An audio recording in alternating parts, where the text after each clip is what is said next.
L'éternel enfant. L'enfance est l'âge d'or auquel, consciemment ou non, nous tentons sans cesse de revenir. L'éternel enfant incarne les qualités dont on garde la nostalgie, spontanéité, sincérité, absence de prétention. En sa présence, on se sent à l'aise, on le rejoint dans son univers ludique, on retrouve son innocence. Faisant de la faiblesse une vertu, l'éternel enfant nous conte ses malheurs pour susciter notre sympathie et nous donner envie de lui venir en aide. Attitude en partie spontanée, mais aussi manœuvre délibérée de séduction. Jouez les éternels enfants, vous neutraliserez les défenses de l'autre, qui, avec délice, se laissera désarmer.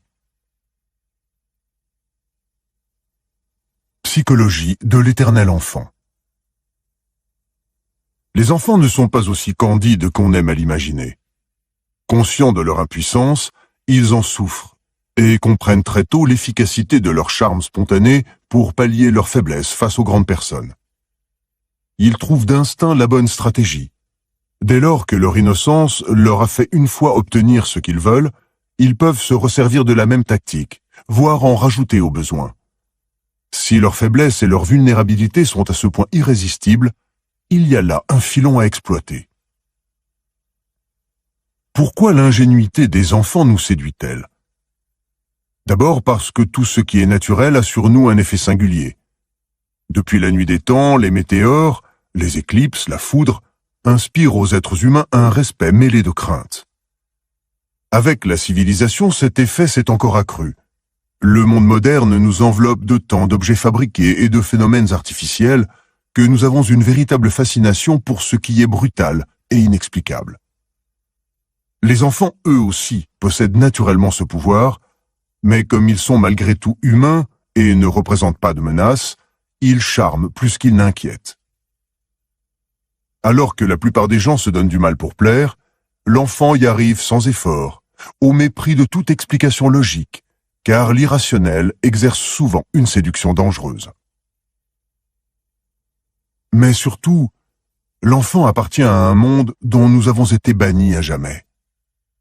La vie d'adulte, avec ses compromis et ses tracas, n'est guère exaltante. Nous gardons de notre enfance, toute chaotique et douloureuse qu'elle ait pu être, le souvenir illusoire d'un âge d'or. Certes, cet âge a ses privilèges, c'est incontestable. Enfant, nous nous faisions de la vie une idée rose bonbon. Maintenant, devant un bambin particulièrement adorable, nous sommes souvent pris de nostalgie. Il nous rappelle un doux passé et des qualités que nous aimerions avoir encore. L'enfant, par sa présence, nous redonne un peu de cette innocence perdue. L'éternel enfant est un adulte, homme ou femme, chez qui les années n'ont pas réussi à éroder la fraîcheur du jeune âge.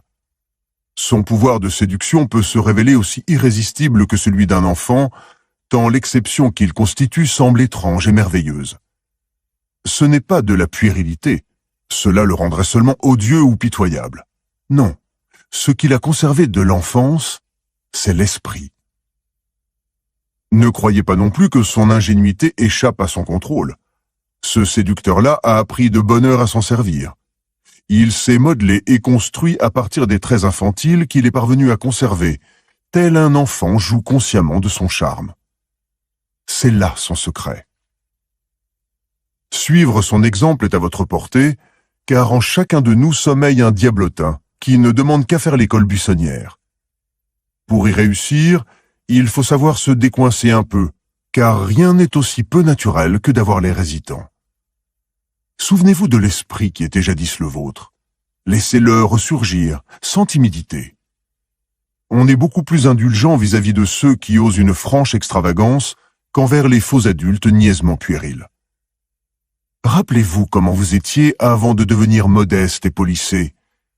Pour endosser le rôle d'éternel enfant, représentez-vous à chaque rencontre comme le plus jeune, le Benjamin des deux.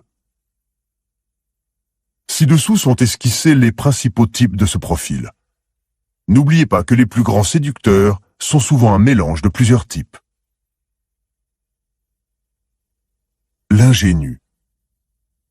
Les principales caractéristiques de l'ingénuité sont la faiblesse et une incapacité à comprendre ce qui nous entoure. L'ingénuité est une faiblesse, car la dureté et la cruauté auxquelles elle est confrontée la condamnent à disparaître. En dépit de tous ses efforts, l'enfant est impuissant à préserver son innocence. Quant à son incompréhension du monde qui l'entoure, elle tient au fait que, ne faisant pas la différence entre le bien et le mal, l'enfant pose sur son entourage un regard non corrompu. La faiblesse de l'enfant suscite la sympathie et son incompréhension fait rire. Deux des ingrédients majeurs de la séduction. L'ingénu n'est pas véritablement innocent. On ne devient pas impunément adulte. Néanmoins, il aspire si profondément à conserver son innocence qu'il parvient à en donner l'illusion. Il exagère sa faiblesse pour susciter la sympathie. Il se comporte comme s'il posait encore sur son environnement un regard naïf. Cette attitude est en grande partie consciente. Pour que l'illusion soit efficace, elle doit être composée avec subtilité et sans effort visible. Si vous êtes surpris à faire l'innocent, vous devenez pitoyable.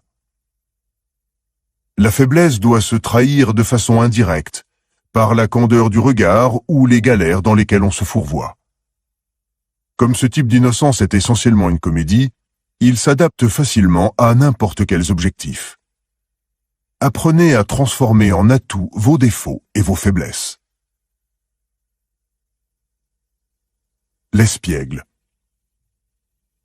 Les enfants malicieux ont un toupet que nous autres adultes avons perdu parce qu'ils ne prévoient pas les conséquences possibles de leurs actes, le risque d'offenser les autres ou de se faire mal, par exemple.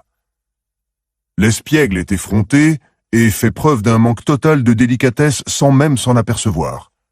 Sa gaieté est contagieuse. Il possède une énergie et un enthousiasme que n'a pas encore étouffé l'apprentissage de la civilité. En secret, il nous fait envie. Nous aussi, nous aimerions bien être des sales gosses. L'espiègle séduit parce qu'il sort du lot. Il apporte une bouffée d'air pur dans un monde trop prudent, vit à 100 à l'heure comme si ses facéties étaient incontrôlables, donc naturelles. Si vous endossez ce rôle, ne vous souciez pas d'écraser un orteil de temps en temps. On vous aimera tellement qu'on ne pourra pas s'empêcher de vous pardonner. Ne présentez pas d'excuses. N'ayez pas l'air contrit. Cela romprait le charme. Quoi que vous disiez ou fassiez, gardez l'œil pétillant de malice pour montrer que vous ne prenez rien au sérieux. Le prodige. Les enfants prodiges détiennent un talent inexplicable, un don pour la musique, les mathématiques, les échecs, le sport. Dans leur domaine d'activité, ils travaillent dans une espèce d'état second, sans effort apparent. Artistes ou musiciens, ce sont de petits Mozart. Leurs œuvres semblent sourdre de pulsions congénitales, presque instinctivement. Si leur talent est d'ordre physique, ils jouissent d'une énergie, d'une dextérité et d'une spontanéité exceptionnelles. Dans un cas comme dans l'autre, ils sont prodigieusement précoces, et cela nous fascine. Le prodige est souvent un ex-enfant prodige qui, curieusement, a réussi à conserver sa pétulance juvénile et son talent d'improvisation. La vraie spontanéité est d'autant plus charmante qu'elle est rare, car tout, dans la vie, conspire pour nous en dépouiller. On nous enseigne à agir prudemment, posément. On nous répète « De quoi auras-tu l'air ?» ou bien « Tourne 7 fois la langue dans ta bouche avant de parler. » Pour jouer les prodiges, vous devez posséder un talent qui paraisse inné, ainsi qu'une certaine capacité à improviser. Si votre don requiert de la pratique, ne le faites pas voir. Efforcez-vous plutôt de faire croire que cela vous vient tout seul. Plus vous dissimulerez vos efforts, plus puissant sera votre attrait. Le désarmé.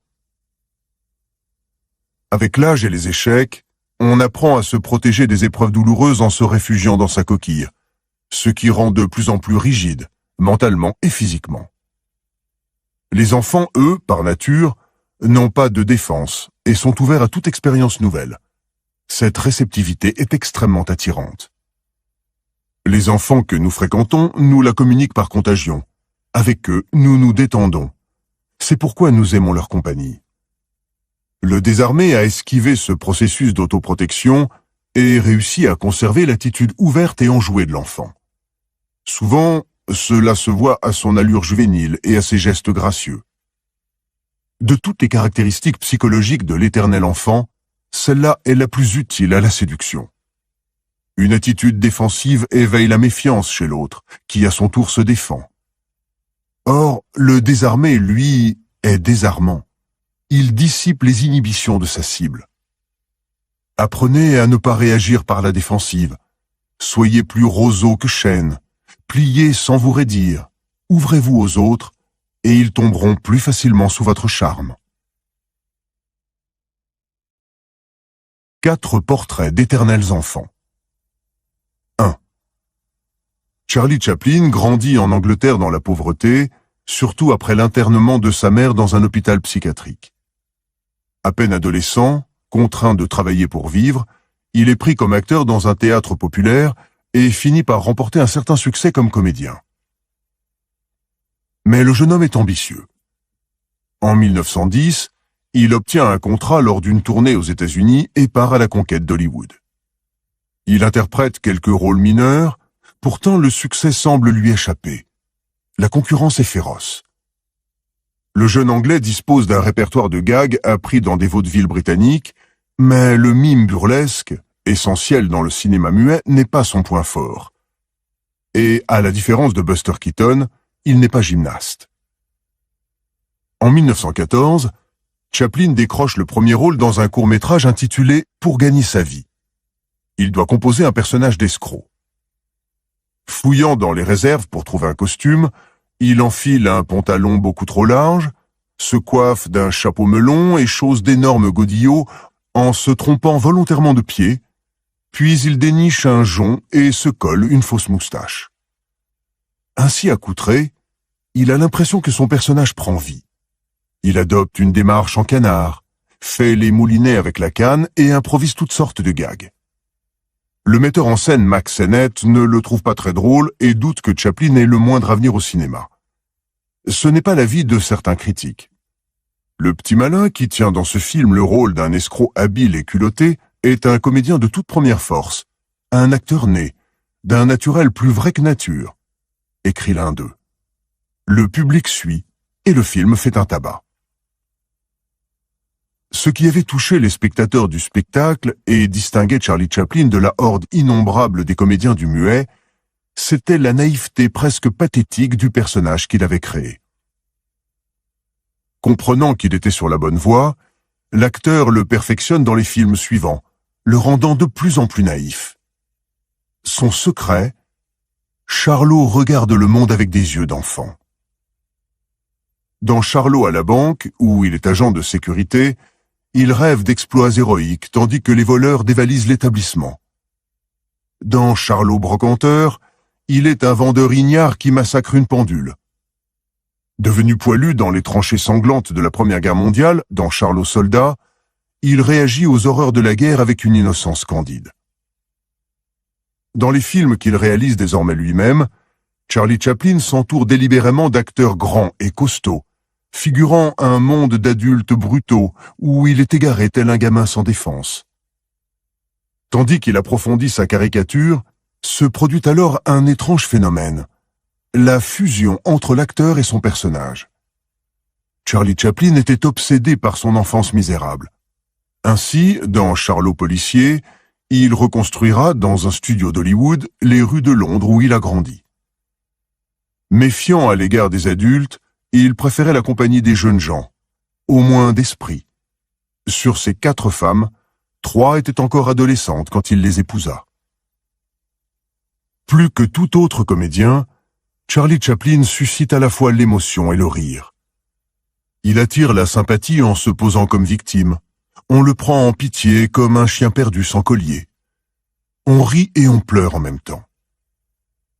Le public de l'époque sentit que le personnage de Charlot venait de loin, des profondeurs émotionnelles de son créateur. Si l'acteur était si sincère, c'est qu'il jouait en fait son propre rôle. Quelques années à peine après ses débuts dans « Pour gagner sa vie », Charlie Chaplin était devenu une célébrité mondiale. Charlot était partout. On en faisait des poupées, des bandes dessinées, des jouets. On écrivit sur lui des nouvelles et des chansons à succès. Il devint un mythe. En 1921, lors de son premier retour à Londres, il fut accueilli par des foules immenses, tel un grand général porté en triomphe. Les plus grands séducteurs, ceux qui captent le cœur des masses, des nations et même du monde entier, savent jouer sur l'inconscient de leurs admirateurs. Ils les font réagir d'une façon qui échappe à leur compréhension et à leur contrôle. C'est par inadvertance que Chaplin sollicita ce pouvoir lorsqu'il découvrit l'effet qu'il avait sur le public en mettant en scène sa faiblesse, l'enfant qui était en lui.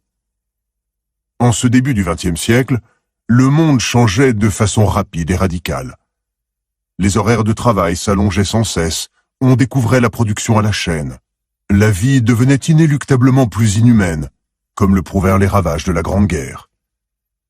Pris malgré eux dans la tourmente de cette révolution, les gens aspiraient à retrouver le paradis perdu de leur enfance. Un grand enfant comme Charlot avait un pouvoir de séduction immense. Il faisait croire que la vie d'antan était simple et facile, et que pour un moment, ne serait-ce que le temps d'un film, on pouvait revenir à cet âge d'or. Dans un monde cruel et amoral, la naïveté fascine. Le secret est de la présenter sous des dehors parfaitement sérieux, comme le fait un humoriste dans un sketch pince sans rire. Il faut surtout que le courant passe, qu'une sympathie soit créée.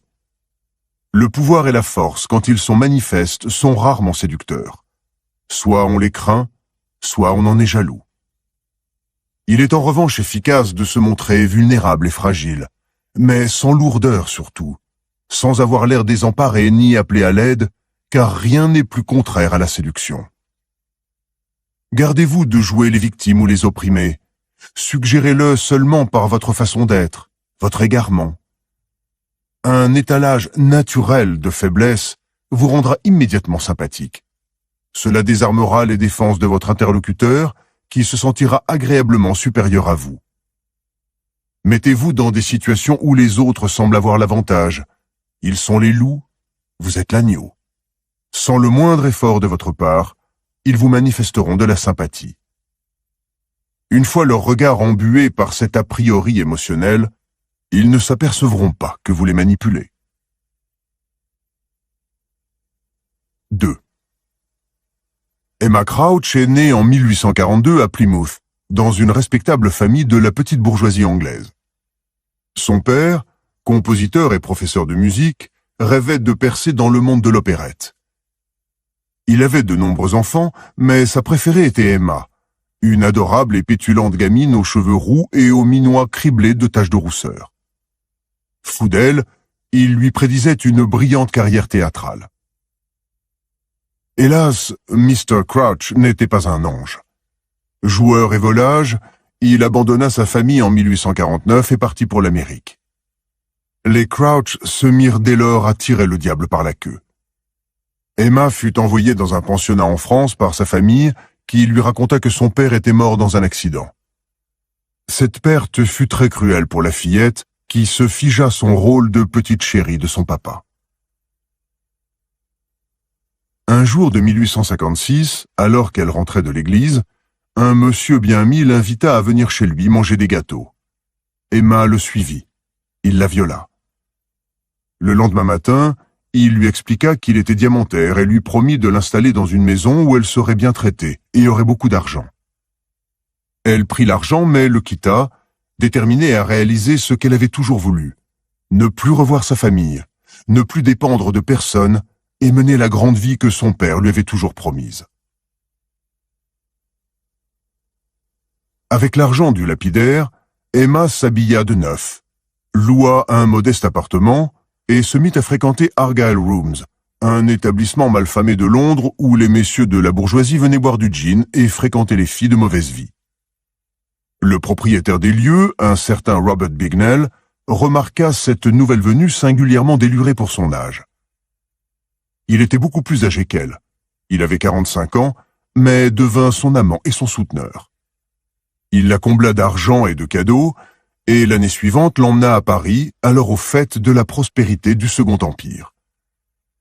Emma fut éblouie par les fastes de la capitale française. Dans le bois de Boulogne circulaient les riches équipages du beau monde qui venaient là prendre l'air. Depuis l'empereur et les princesses jusqu'aux demi-mondaines et courtisanes de luxe, dont les calèches n'étaient pas les moins somptueuses. Voilà le moyen de mener la belle vie que son père avait rêvé pour elle. Elle déclara à Bignell qu'il rentrerait seul à Londres. Elle restait. En fréquentant les lieux à la mode sous le nom de Cora Pearl, cela sonnait mieux qu'Emma Crouch, Cora se fit remarquer par de riches messieurs. Elle paradait en ville dans une robe rose vif, mettant en valeur, avec sa chevelure rousse, sa peau de lait et ses taches de rousseur, galopait comme une amazone à travers le bois de Boulogne, menant sa monture à grands coups de cravache, trônait dans les cafés au milieu d'une foule d'admirateurs et riant gaiement de leurs mots d'esprit, défrayait la chronique en dévoilant son corps, dit-on, à tout un chacun. Les hommes du monde se mirent à lui faire une cour assidue, notamment les plus âgés. Ils aimaient son côté gamine qui l'échangeait des prostituées et de leur froid mercantilisme. Les conquêtes d'Emma l'enrichirent, entre autres le duc de Mornay, héritier de la couronne hollandaise, le prince Napoléon, cousin de l'empereur. Cora mena à grand train, s'offrit une calèche bariolée tirée par des chevaux Isabelle, une baignoire de marbre rose frappée de ses initiales en or. C'était à qui la gâterait le plus.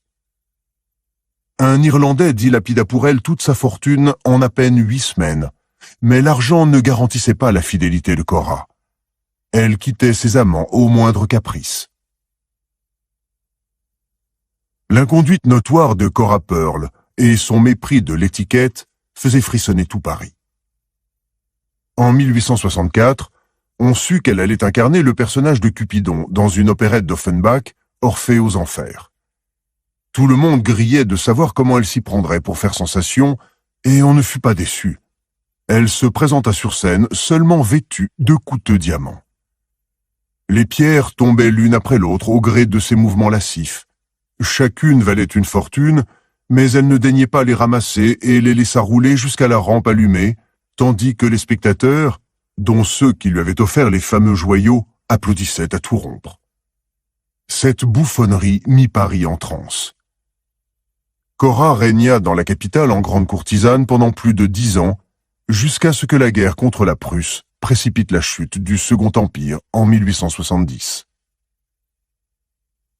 On croit souvent à tort que ce qui rend une femme désirable est la beauté physique, l'élégance et une sexualité torride.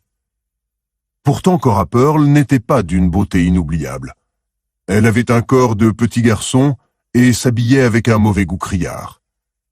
Ce qui n'empêchait pas les hommes les plus séduisants d'Europe de se disputer ses faveurs, et même souvent d'y laisser leur fortune. C'était l'impudence et la vitalité de Cora qui les ensorcelaient. Jadis gâtée par son père, elle accueillait comme un dû les hommages masculins. Pour elle, cela allait de soi. Telle une enfant, elle ne se sentait pas obligée de faire des efforts pour plaire.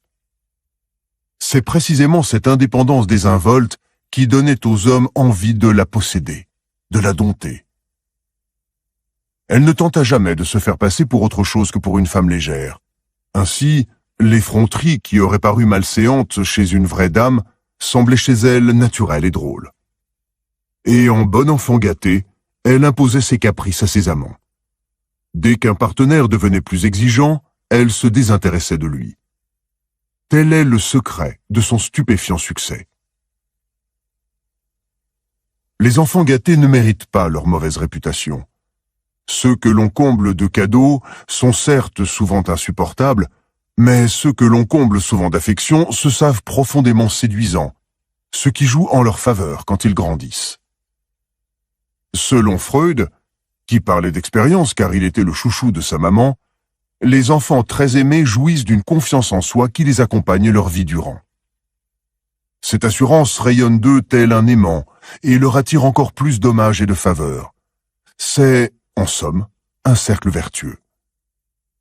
Comme leur vitalité et leur énergie naturelle n'ont jamais été brimées par la sévérité des parents, ces enfants-là, une fois adultes, deviennent hardis, aventureux et même malicieux, voire effrontés.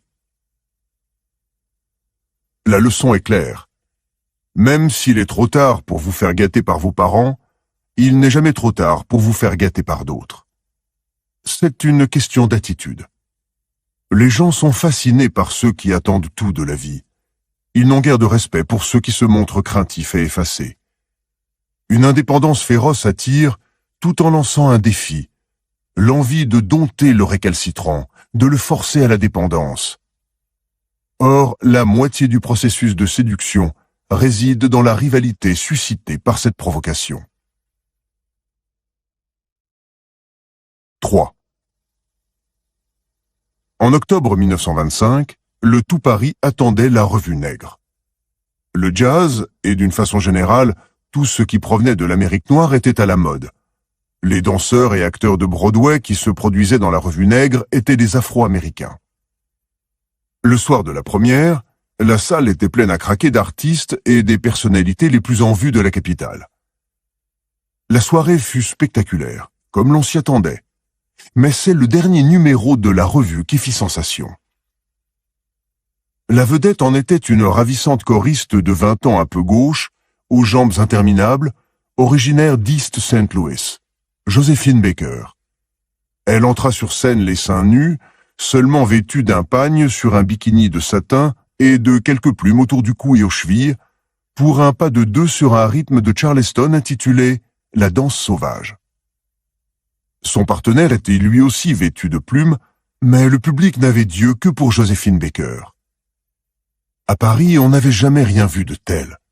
Ses jambes, son corps entier étaient animés d'ondulations d'une souplesse féline, tandis que son postérieur se trémoussait sur un tempo endiablé.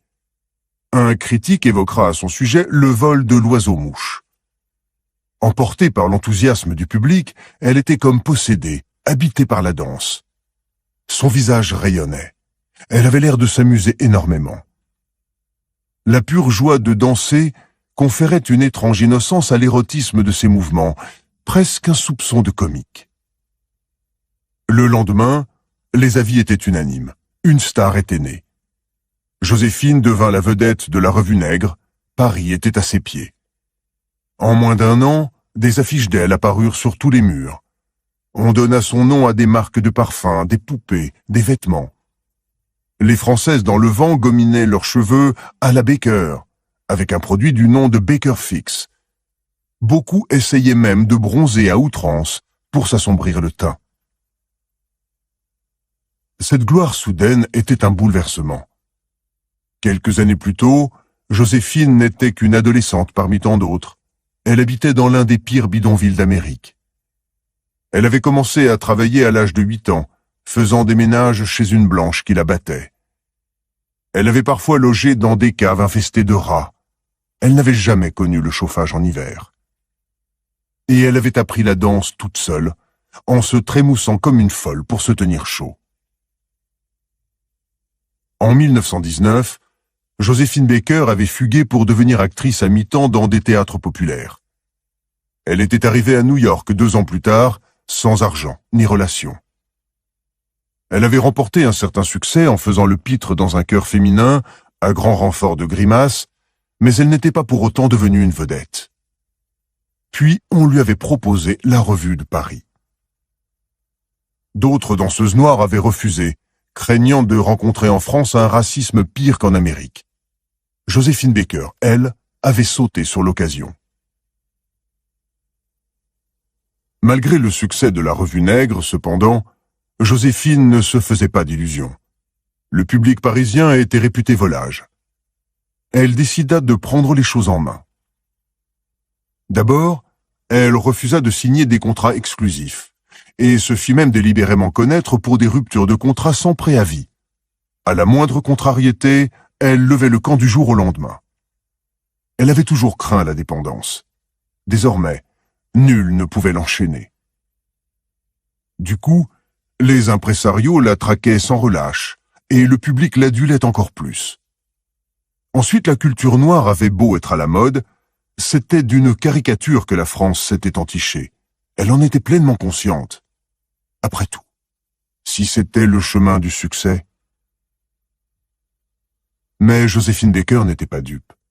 Elle le manifestait clairement, au point de prendre le contre-pied de cette farce en adoptant tous les raffinements de la mode française. ce n'était plus la culture noire qui était caricaturée, mais la culture parisienne. Bref, elle cumulait tous les rôles. Elle jouait la comédie, dansait comme une sauvage et s'habillait avec le dernier chic parisien.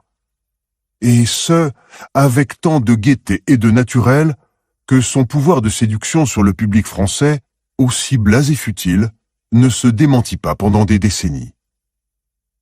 Ses obsèques en 1975 furent un événement culturel de premier plan retransmis par la télévision nationale et on l'enterra avec la pompe d'ordinaire réservée au seul chef d'État. Joséphine Baker n'avait jamais supporté le sentiment de n'avoir aucun contrôle sur son destin. Que pouvait-elle faire face à une existence aussi ingrate que la sienne? Certaines jeunes filles placent tous leurs espoirs dans un futur mari. Mais le père de Joséphine avait quitté sa mère peu après sa naissance. Elle ne voyait dans le mariage que la perspective d'un malheur encore pire. Alors, comme le font souvent les enfants dans un milieu désespérément hostile pour en oublier la laideur, elle s'était enfermée dans le monde qu'elle s'était elle-même créé. Un monde qui n'était que danse, pitrerie et rêve de grandeur. Les autres pouvaient geindre et se lamenter à loisir. Joséphine, elle, arborait un sourire à toute épreuve et ne comptait que sur elle-même. Tous ceux qui la rencontrèrent, et jusqu'à son dernier jour, tombèrent sous le charme de son inaltérable bonne humeur. Elle refusa toujours le compromis, refusa d'être ce que l'on attendait d'elle et resta infatigablement authentique. L'enfant, par goût du jeu, crée son propre petit monde. Tout entier absorbé par cet univers factice, il est irrésistible de sérieux et de sincérité. Les éternels enfants leur ressemblent, surtout s'ils sont artistes. Ils se créent un monde imaginaire et l'investissent comme si c'était la réalité. C'est tellement plus agréable. Comme de tels démiurges sont rares, on se plaît en leur compagnie. N'oubliez pas, le rôle que l'on vous a attribué dans la vie, vous n'êtes pas tenu de l'accepter. Vous pouvez toujours endosser un personnage entièrement de votre cru, qui corresponde à votre rêve. Apprenez à modeler votre image sans vous prendre trop au sérieux. Le secret est de garder la conviction et la sincérité de l'enfant, car ainsi votre personnage semblera parfaitement naturel. Plus vous investirez votre monde ludique, plus efficace sera votre pouvoir séducteur. Ne faites pas les choses à moitié. Que l'utopie qui vous habite soit aussi radicale et exotique que possible, et vous agirez sur votre entourage comme un aimant. 4.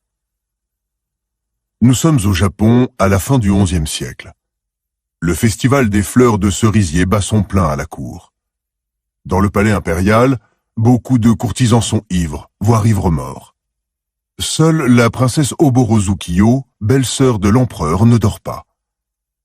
Elle récite un poème. Qu'y a-t-il de plus beau que la lune printanière noyée dans la brume? Sa voix est un délice de douceur. Elle sort sur le seuil de ses appartements pour contempler l'astre des nuits. Soudain, elle perçoit un léger parfum. Une main saisit la manche de son kimono.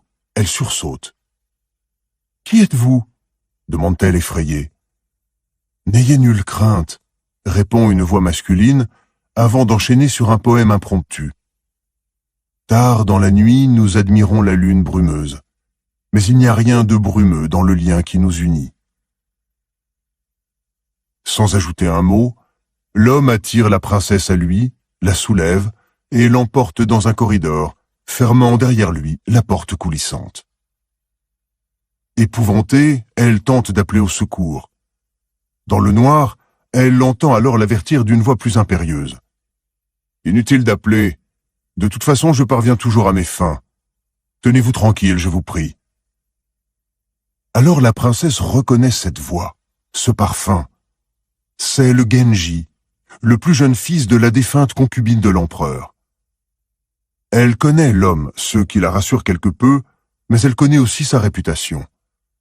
Genji est le séducteur le plus impénitent de la cour. Rien ne l'arrête. Il est ivre. L'aube est proche et les gardes feront bientôt leur ronde. Elle ne veut pas être surprise en sa compagnie. elle commence à distinguer les traits de son visage. Cet étrange poète est tellement beau, avec un tel air de sincérité, sans perversité aucune. Il lui récite d'une voix exquise d'autres vers, dont l'ambiguïté la trouble. Les images poétiques envahissent l'esprit de la jeune femme, détournent son attention des agissements de son séducteur. Elle est incapable de lui résister. À l'aube, Genji se lève. Après quelques derniers mots tendres et l'échange de leurs éventails, ils s'éclipsent rapidement. Les servantes arrivant des appartements de l'empereur aperçoivent Genji qui s'éclipse, laissant son parfum dans son sillage. Cela les fait sourire, car il n'en est pas à sa première incartade. Mais elles sont loin de soupçonner que c'est la propre belle-sœur de l'empereur qu'il a osé approcher. Les jours suivants, Oborozukiyo n'a de pensée que pour Genji. Elle sait qu'il a d'autres maîtresses, mais chaque fois qu'elle tente de le chasser de ses pensées, elle reçoit de lui un billet doux et se retrouve à son point de départ. C'est elle qui a initié leur correspondance, car elle reste hantée par cette visite de minuit. Il faut qu'elle le revoie. Malgré le risque de se faire découvrir et la haine que sa sœur Kokiden, l'épouse de l'empereur, voue à Genji, elle arrange dans ses appartements de nouveaux rendez-vous galants. Mais une nuit, un courtisan jaloux les surprend ensemble. Kokiden l'apprend et bien sûr se met en fureur. Elle demande que Genji soit banni de la cour et l'empereur n'a pas le choix. Il accepte. Genji exilé, les esprits se calment. Sur ces entrefaites, l'empereur meurt et son fils monte sur le trône. Il y a comme un vide à la cour. Les dizaines de femmes que Genji a séduites ne peuvent supporter son absence et lui écrivent lettre sur lettre. Même celle qu'il n'a jamais prise dans ses bras sanglote sur la moindre relique de lui, un kimono par exemple, encore imprégné de son parfum. Quant au jeune empereur, la présence joyeuse de Genji lui manque, et les princesses regrettent la musique qu'il jouait sur son koto. Quant à Oborozukiyo, elle se languit de ses visites nocturnes. Finalement, Kokiden en personne finit par céder, comprenant qu'elle ne peut lui résister. Ainsi, Genji sera de nouveau convoqué à la cour et non seulement pardonné, mais accueilli en héros. Le jeune empereur saluera en personne, se scellera les larmes aux yeux. La vie de Genji, ce nom désigne un fils d'empereur qui ne peut prétendre au trône, est narrée dans un roman de l'époque de Heian, XIe siècle, le dit du Genji, dont l'auteur était une dame de la cour, Murasaki Shikibu. Ce personnage de séducteur est fort probablement inspiré d'un certain Fujiwara no Koreshika. Un autre livre de la même époque, Notes de chevet, de Sei Shonagon, décrit une liaison entre celle-ci et Koreshika, dont l'ouvrage célèbre l'incroyable charme et l'effet presque hypnotique qu'il avait sur les femmes. L'éternel enfant Genji était un amant candide, qui toute sa vie fut obsédé par le beau sexe, mais avec tant d'estime et de tendresse qu'il en était irrésistible. Selon ses propres termes dans le roman de Murasaki Shikibu, il parvenait toujours à ses fins, et cet aplomb même faisait en grande partie son charme. En cas de résistance, il ne se braquait pas. Il se retirait avec élégance sur un petit poème et ne laissait dans son sillage que le parfum de ses vêtements. Sa proie se demandait alors pourquoi elle avait eu si peur, méditait sur ce qu'elle avait manqué en le rabrouant et finissait par lui faire savoir que la fois suivante, elle se montrerait moins farouche. Jamais Genji ne se vexait, ne se fâchait. Tandis qu'à son époque, la plupart des quadragénaires comme lui semblaient déjà usés par l'âge, il ressemblait à un grand adolescent. Il conserva jusqu'à la fin de sa vie son pouvoir séducteur. Les êtres humains sont terriblement influençables et leurs humeurs sont contagieuses. La séduction, en fait, est affaire de mimétisme. Le séducteur crée une ambiance, suscite une émotion qu'il communique à sa proie. L'hésitation et la gaucherie, tout aussi contagieuses, sont-elles fatales à la séduction. Si vous faites preuve d'indécision ou de maladresse au moment critique, l'autre comprendra que c'est l'égoïsme seul qui vous fait agir, et non ses attraits. et le charme sera rompu. En vous faisant amant candide, vous produirez l'effet contraire. Aussi inquiète et perplexe qu'elle soit, votre victime se laissera facilement entraîner par votre naturel et votre détermination. C'est un talent qui peut s'apprendre, de même qu'on apprend à mener sa cavalière sur la piste de danse. Il s'agit d'extirper la crainte et la gêne accumulées en vous au fil des ans, d'aborder plus élégamment votre cible et de ne pas vous vexer si elle semble vous résister. Souvent, cette résistance est un test. Si vous y réagissez par la timidité ou l'hésitation, non seulement vous échouerez à l'épreuve, mais vous instillez des doutes chez votre proie. Le symbole de l'Éternel enfant est le doux agneau. À peine est-il né que l'agneau gambade avec grâce, et au bout d'une semaine il le fait pour plaire. Sa fragilité fait partie de son charme. L'innocent agneau est si innocent qu'on a envie de le posséder, de le dévorer même. Les dangers. La puérilité a certes du charme, mais elle peut aussi exaspérer. Dans son inexpérience du monde, l'enfant candide est parfois crispant. Dans Le livre du rire et de l'oubli de Milan Kundera, le héros rêve qu'il est échoué sur une île déserte avec un groupe d'enfants. Très vite, leurs merveilleuses qualités lui deviennent insupportables. Au bout de quelques jours à peine, il ne les supporte plus, et le rêve tourne au cauchemar. Le monde des adultes, la possibilité d'agir et d'échanger dans le domaine des réalités lui manque cruellement. Comme la puérilité absolue fait vite grincer les dents, les éternels enfants dotés d'un vrai pouvoir de séduction sont ceux qui, comme Joséphine Baker, allient l'expérience et la sagesse d'un adulte à des façons enfantines. C'est cette combinaison qui se révèle irrésistible. La société ne saurait supporter les éternels enfants en trop grand nombre. Le charme d'une foule de Cora Pearl ou de Charlie Chaplin serait vite épuisé. De toute façon, seuls les artistes et ceux qui ont vraiment du temps à perdre peuvent pousser à fond leur personnage. La meilleure façon d'endosser ce profil est donc simplement, quand les circonstances s'y prêtent, d'utiliser un soupçon d'innocence ou d'espièglerie pour désarmer votre cible, un peu comme un escroc joue les imbéciles pour inspirer confiance à sa proie et lui donner l'impression qu'elle mène le jeu. Cette naïveté feinte trouve mille applications dans la vie quotidienne où rien n'est plus dangereux que d'avoir l'air plus malin que son voisin. Jouer les éternels enfants est une façon sûre de masquer son intelligence. Mais un comportement exagérément infantile risque de paraître ridicule et d'inspirer la pitié. Il repoussera l'autre au lieu de l'attirer. De même, la séduction de l'éternel enfant agira mieux si vous êtes assez jeune pour que ce comportement, même fin, paraisse naturel. Passé un certain âge, le même jeu est beaucoup moins crédible. Cora Pearl, qui portait encore des robes roses à 50 ans sonnés, ne charmait plus grand monde. Le duc de Buckingham, qui fut dans les années 1620 la coqueluche de toute la cour d'Angleterre, y compris du roi homosexuel Jacques Ier, avait des manières d'une délicieuse fraîcheur enfantine. Mais en vieillissant, il devint détestable, et se fit tant d'ennemis qu'il finit assassiné.